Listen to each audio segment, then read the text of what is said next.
Montaje en las protestas de Los Ángeles. En un video difundido por Latinus sobre las protestas en Los Ángeles, California, se mezclan imágenes de enfrentamientos en el centro de la ciudad con un reporte de Carlos Loret de Mola a varios metros de distancia de los hechos. En el video se sobreponen secuencias de hechos ocurridos en un lugar distinto al que se encuentra Loret de Mola y fuera de contexto. Es la misma zona de guerra en la que está dando otra vez, oportunista. Nadie te quiere. ¿Cómo se siente ser traicionero y traidor? La razón del por qué apenas el periodismo mexicano está tomando fuerza es en parte por las nuevas generaciones que se han deslindado de los medios de comunicación tradicionales. Otros, de la vieja escuela, son porque han permanecido fieles a sus ideales y optado también por salir de los medios tradicionales. Aquellos que no prosperaron y su credibilidad es puesta en duda es porque pertenecieron o pertenecen a los engranajes del Estado. El periodismo y la política en México van siempre de la mano, y uno de esos ejemplos es Loret de Mola, que en realidad es un junior del periodismo. Por eso hice este iceberg, el iceberg de Loret de Mola.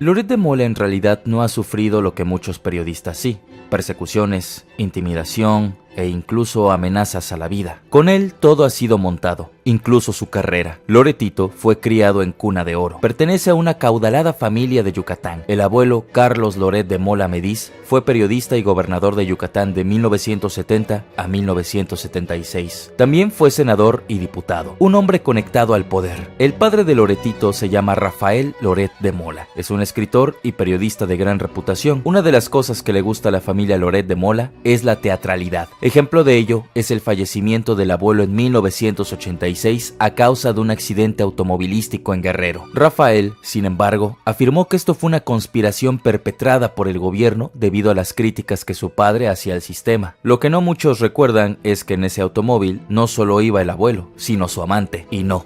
Nunca se comprobó tal conspiración, pero fue una hipótesis bastante controvertida. Esto debido a que en 1974 el abuelo fue señalado en la eliminación del activista y estudiante Efraín Calderón Lara, conocido como Charras. Esto lo podemos encontrar en el libro Memorias de un asesino, la otra cara de Loret de Mola, de Franklin Alonso. Este libro se escribió como respuesta al libro Confesiones de un gobernador, escrito por el abuelo Loret, donde contaba que era víctima de una conspiración política. La biografía familiar no acaba aquí. Alfredo Jalife Rame, que es uno de los geopolíticos más importantes, y en una entrevista con el youtuber Nacho Rodríguez, afirmó conocer la historia familiar. Cuenta sobre Rafael Loret de Mola que es un mediocre de lo peor, tamaulipeco, ni siquiera es yucateco, y no te digo por qué lo registraron en Tamaulipas. Vivía del PRI y del PAN en Yucatán, y cuando se empezó a meter en problemas por sus columnas que nutría con información de Fernando Gutiérrez Barrios, quien llegó a ser secretario de Gobernación, lo mandaron a vivir a España. Vivió en Madrid, casado con alguien que yo le presenté, una extraordinaria reportera que conocí trabajando en la revista Vértigo de TV Azteca, hasta que tras una golpiza que le propinó Rafael, ella lo denunció ante la justicia española. Pueden tildar de exageración lo anteriormente contado, pero la familia Loret le ha hecho daño, mucho daño, al periodismo mexicano, y me atrevo a decir que al mundo de la comunicación.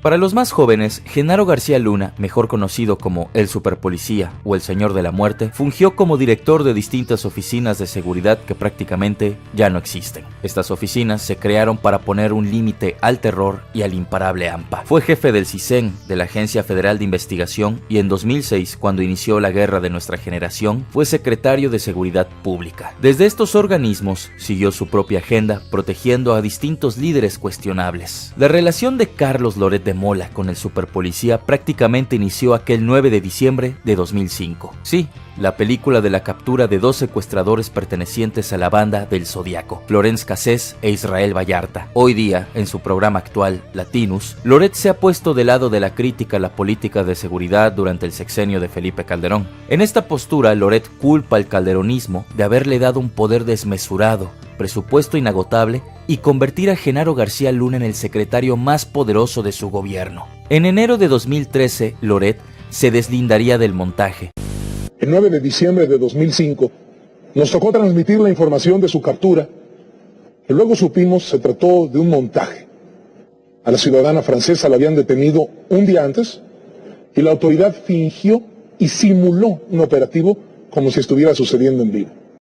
Televisa estuvo al tanto de esto. Los servicios de inteligencia mexicanos estuvieron al tanto porque ellos lo orquestaron. En 2006 corría el rumor de que la captura de 2 secuestradores de la banda del Zodiaco fue un vil montaje creado por Genaro García Luna, Luis Cárdenas Palomino, quien por cierto fue detenido en 2021, y por el pseudo periodista Carlos Loret de Mola. Sin embargo, al que sacrificaron por este hecho fue al reportero Pablo Reina. Más tarde, Reina se amparó ante la Comisión Nacional de Derechos Humanos, pidiendo que se restableciera su honor y la empresa admitiera que él no fue el único responsable del montaje. Sí, el reportero ganó contra la televisora, pero se evadió la pregunta de si hubo otros directivos de la empresa que estuvieran enterados de este montaje. En julio de 2021, Laura Barranco y Juan Manuel Magaña, integrantes de Grupo Televisa, confirmaron que Loret de Mola sí sabía del montaje contra Vallarta y Cassés. Es el 23 de enero de 2013 cuando Florence Marie-Louise Cassés Crepin es liberada tras un fallo de la Suprema Corte de Justicia de la Nación. El caso Cassés inició un periodo conocido como la crisis franco-mexicana.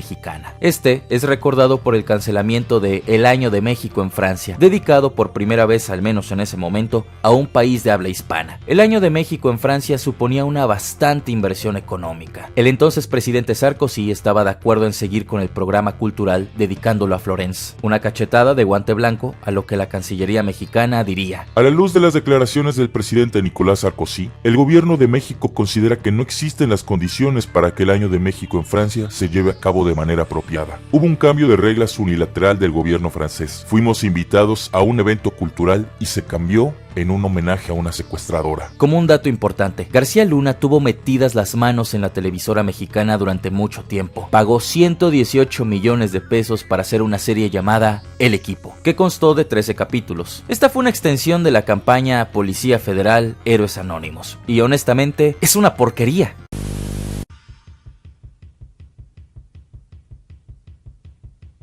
Miércoles 20 de septiembre del año 2017. México estaba bajo escombros. Un terremoto sacudió pueblos, ciudades, estados y capitales. Una de esas, Ciudad de México, donde el colegio Enrique Rebsamen había colapsado. Bajo las ruinas estaban 26 personas sin vida. 19 eran menores de edad. Una esperanza apareció en los radares de la Marina. Era una niña que aún tenía vida bajo la escuela. Frida Sofía. Ella pedía auxilio. El personal de rescate no podía llegar, pero brillaba en el escáner térmico. Toda esta información fue proporcionada por la Marina y aunque fue difundida por todos los medios de comunicación, adivinen quién solo tuvo acceso al área. Sí, Televisa, con su pseudo reportera Daniela de Iturbide. La primicia relataba cómo a la supuesta niña de 12 años le habían dado una manguera para que pudiese tomar agua. Pero el engaño no duró mucho. Madres del colegio confirmaron que dentro de la institución ya nadie estaba con vida. Un mando de la Policía Federal también diría que Frida Sofía y lo relacionado con su rescate era una falsedad. Como es costumbre, Loret de Mola junto con Denise Merker se deslindaron de todo echándole la culpa a la Marina, diciendo: nuestro puesto de transmisión ha estado y está en el mismo sitio en el que se encuentra ese mando, refiriéndose al lugar donde la Marina estaba operando. Incluso nuestro puesto de transmisión ha estado y está en el mismo sitio en el que se encuentra ese mando. Otro de sus momentos sublimes fue su relación con Laura G., que supuestamente desembocaría en una supuesta infidelidad. María Sonia Laura González Martínez, o Laura G., es una conductora y reportera de espectáculos mexicana. En 2011, Loret de Mola trabajaba al lado de la presentadora y la revista TV y Notas captó a los colegas en una cabaña ubicada en La Marquesa, una cabaña de donde no salieron por horas. Aunque fue un escándalo de farándula, a Loret le pesó más que el montaje Cassés, llegando a pedir la destitución de Laura G. Es hasta 2020 que en efecto Lau confirmaría que sí hubo algo entre ellos. Me pasó algo similar, me enamoré de la persona equivocada y el precio no es alto, es altísimo. Es muy complicado porque cuando estás ahí no ves y estás cegada por admiración o autoestima, por algunos problemas que tendrás a lo mejor en familia. Lo que no se vale es que te sigan juzgando por un solo error que cometiste, te lo siguen recalcando. Pareciera que le hiciste daño a todo mundo. Para mí en lo personal fueron años de mucha tristeza, de aceptar lo que pasó, de pedirle perdón a mis papás y a mí misma. A esto se le agregan los malos tratos y la prepotencia. Ejemplo de ello fue la conductora Marta Guzmán, quien en una entrevista contó: un día me acuerdo que yo nada más agarré el celular y me empezó a pegar de gritos. Yo venía manejando, empezó a regañarme. Ni siquiera te sé decir por qué. Eran unos gritos y unas groserías. Llegué y le dije: te voy a pedir un favor.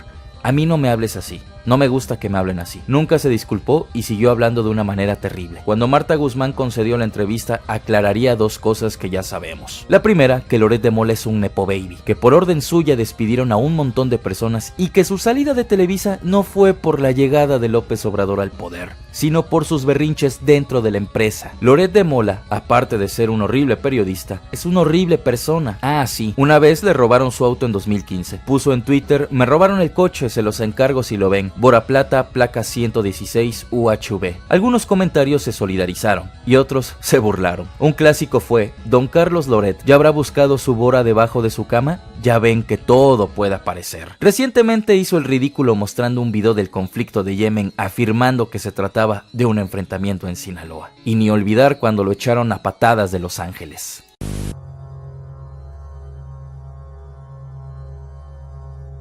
Nunca fue un secreto que Loret de Mola gozaba de un gran estatus económico. Mucho del dinero que ganó vino del recurso público y esto solo sirvió como impulso para que perteneciera a la clase más alta del país. En 2022, documentos provenientes del Registro Público de la Propiedad y el Comercio mostraban que Carlos Loret de Mola, Ruth Berenice y Paola Llaver Coronado tenían en su poder por lo menos 13 propiedades inmobiliarias en la Ciudad de México. Juntas, las propiedades valían 100 millones de pesos. A nombre de Carlos Loret, un inmueble con valor de 1.211.000 pesos, que fue adquirido en septiembre de 2014. Esta adquisición se logró a través de escritoria pública por el notario Ignacio Morales Lechuga. Fuera del país, se comprobó en 2023 que Loret poseía una propiedad con un costo de $6 millones en la avenida Brickell, en Miami, Florida, Estados Unidos. En esa zona, Genaro García Luna, el superpolicía, adquirió una de sus 34 propiedades en el extranjero, o sea que era vecino de Genaro García Luna. La propiedad en Miami que Loret se consiguió fue a través de una empresa fundada en 2010 en las Islas Vírgenes, un paraíso fiscal, y sí, la empresa fue creada por Carlos Loret de Mola. En las Islas Vírgenes británicas no solo entró dinero de Loret de Mola, entró de García Luna, de Felipe Calderón por parte de la compañía española Iberdrola, pero eso es tema para otro video.